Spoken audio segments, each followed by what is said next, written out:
This is Autoline Daily reporting on the global automotive industry.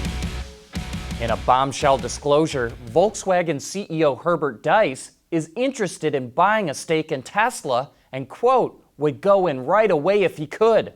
Diess believes VW could profit from Tesla's know-how in batteries and software. That's according to a company source who spoke to the German publication Manager magazine. VW would not buy the whole company, but it has enough cash to buy a significant stake. Diess still needs the approval of VW's board members. After we recorded the show, we saw that Volkswagen put out a statement denying that report in Manager magazine. And we can't wait to hear what Elon Musk has to say about this. President Donald Trump went on a Twitter tirade against Ford, blasting the company for making a fuel economy deal with California and 4 other automakers. Trump said Henry Ford would be disappointed in his descendants and that him and Alfred P. Sloan, GM's former president and CEO, are rolling over because executives are weak for agreeing to the deal. GM wasn't one of the 4 automakers to sign the deal, so it's unclear why Trump included it. Trump also went on to claim that the MPG deal would add $3,000 to the cost of a car, make vehicles less safe, and they won't work as well. But others point out that higher fuel economy standards will save drivers money at the pump. Trump's claim that vehicles will be safer is also in dispute, and there's little basis for his claim that vehicles will run smoother with less stringent standards.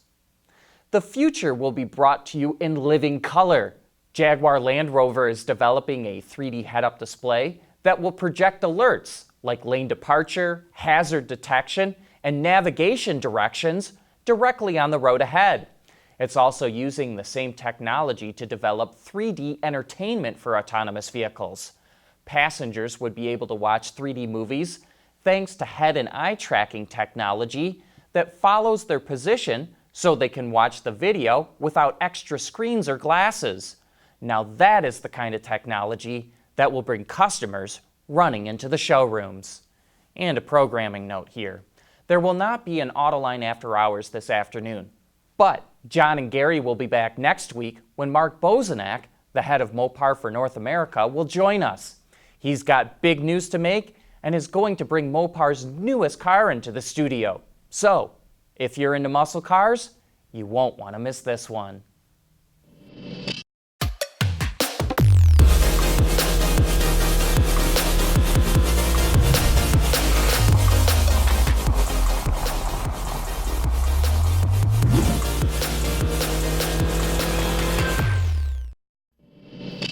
At the LA Auto Show last year, Volvo didn't have any cars on display. Instead, it had giant signs that read, "Don't buy our cars," and "Subscribe, don't buy." It was all about promoting its subscription services called Care by Volvo. Well, apparently, its dealers didn't take too kindly to that.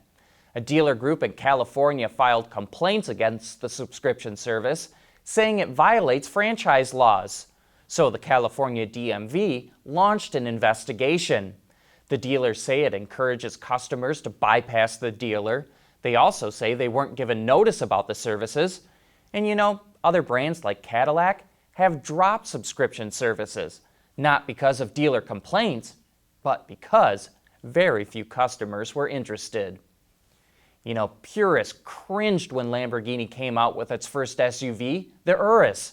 But Lambo is laughing all the way to the bank. The Urus helped boost sales 51%, and the company's market cap jumped by $2 billion. The company, which is owned by Audi, is now worth $11 billion. And Bloomberg Intelligence says it's probably a candidate for an IPO. Bloomberg also says that when Lambo adds a hybrid supercar next year, its profit margins will hit 30%. The Detroit News reports that the UAW is going to bargain for significant wage increases in this year's labor negotiations. Here's a breakdown of what those workers currently earn in total compensation. This includes all benefits, such as health care, pension payments, vacation time, and in the case of the Detroit 3 workers, profit sharing. GM's UAW workers on average earn over $130,000. Ford workers get $127,000, FCA workers make $114,000, and the average worker at the transplants makes $104,000. One of the reasons why GM workers earn so much more is that they make a lot more in profit sharing, more than $40,000 over the last 4 years, compared to $33,000 at Ford and $20,000 at FCA. Though the formula varies at each company, UAW workers get about $1,000 in profit sharing for every $1 billion the companies make in profits. But transplant workers don't get any profit sharing. Autoline Daily is brought to you by Bridgestone Tires. Your journey, our passion. Despite tripling its first half profit, Chinese automaker BYD's stock dropped the most it had in more than a year. Due to lower electric car subsidies and a slowing economy, BYD warned that its net income for the first 9 months of the year could grow as little as 1.8%. In the first half of the year, BYD's sales of new energy vehicles were up 94.5%, while sales of non-electrified vehicles were down nearly 45%. The University of Michigan is studying what makes people car sick. About 1 in 3 people get car sick, and autonomous cars could make that worse. There's been lots of research on people getting seasick or airsick, but not car sick. We know that it affects passengers, especially those who are reading or looking at a handheld device, the very kinds of things that more people will do in autonomous cars. So the U of M is developing test procedures to figure out exactly what makes people carsick and to what degree, from mild nausea all the way to throwing up. No such methodology exists today. And that's what's so amazing about the automotive industry. It involves all kinds of scientific research involving artificial intelligence, LiDAR, high-speed computing, and well, what makes people vomit. But that's it for today. Thanks for watching, and please join us again tomorrow.